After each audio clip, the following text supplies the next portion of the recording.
Gaza. If you look at that, Gaza was like that started in the 1800s. And then completely plummeted. There is a single building that is on the planet at the moment. Figures with this building are very accurate. However, there are still a few thousand children and adults missing because they cannot get them out of the rubble. What is genocide? Now, I commend our politicians. Ireland being the only country that has been fairly supportive of Palestine. However, our politicians have still been a bit remiss because not one of them has openly used the word that this is genocide. South Africa is the only country in the world that has had the nerve and the guts to take them to the Human Rights Court at The Hague. They've actually issued a writ, which means that they will be brought to that. They will need more support, but then the UN is impotent. What I suggest to most of you to find out, because unfortunately a lot of us have been going along with what we just see in the media until, say, about a few months ago.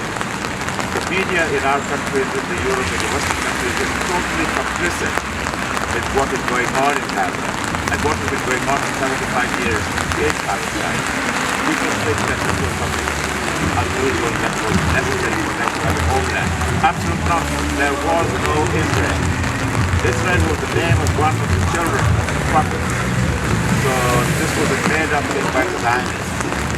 Now, in the majority of the cases, what we need to be sure about now is to make sure that the Ashkenazi Zionists do not take control. There's an agenda. Now, what I suggest that you do is Google the name Benjamin Friedman, this F-R-E-E-D-M-A-N, and listen to his speech. The sound quality is not particularly good, but it is on Google, and he made a speech in 1961 at the Loyola Hall in New York. He will give you the history of what the Ashkenazi and what the Israelis who are today the Israelis, though they started in 1900 and how Israel was created. If you listen to him, this guy was a Jewish convert. He gave up Judaism. He was totally disgusted with what was going on.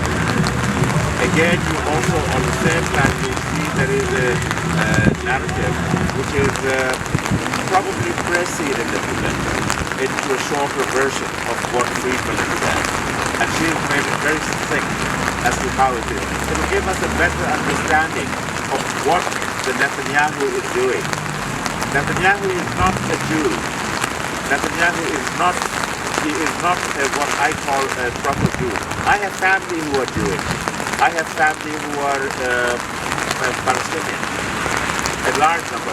The Palestinian ambassador we met a few weeks ago was telling me that she lost 7 of her family between Ramallah and Gaza. So there isn't a single person who is not touched.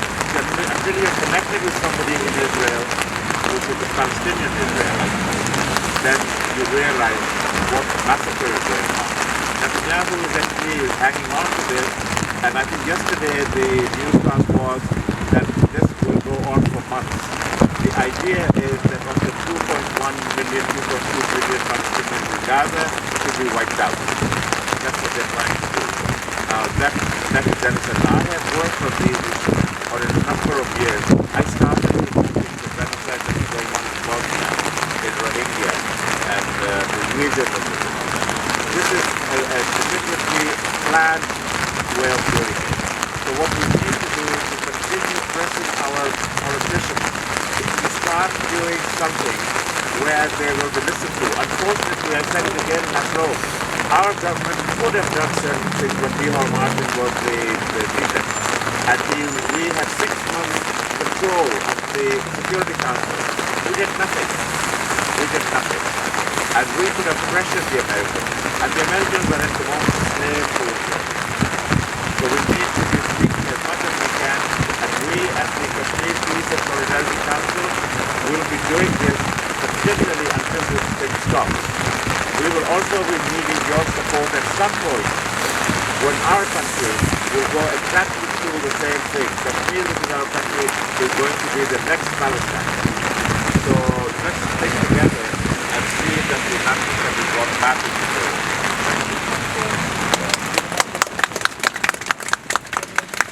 to reflect on the idea about the missing people. I'm from Jabalia, from Gaza, and almost 200 people from my family were killed in the ongoing genocide at the moment.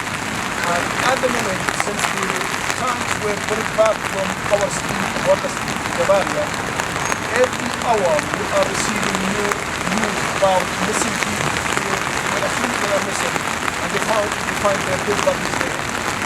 So there are tens of thousands, there are maybe more than the 7,000 that the United Nations is claiming that they are. That's right. And the other point is, like, Israeli occupation army is claiming that what they are doing in Gaza is a self-defense. It's a genocide, it's not a self-defense. Over 21,000 people, civilians, were killed, including over 8,000 kids at this stage. At the same time, if you go to TikTok and the same social media platform, you will see the Israeli soldiers celebrating the atrocities they are doing against civilians in Gaza. You will see one of them, he was announcing his marriage date on a wall of a building that he destroyed in northern Gaza. And you can see another one who's proposing to his girlfriend in one of the United Nations schools where people were taking refuge in these schools. They kicked them out from this school, destroyed the school, and he proposed for his girlfriend there.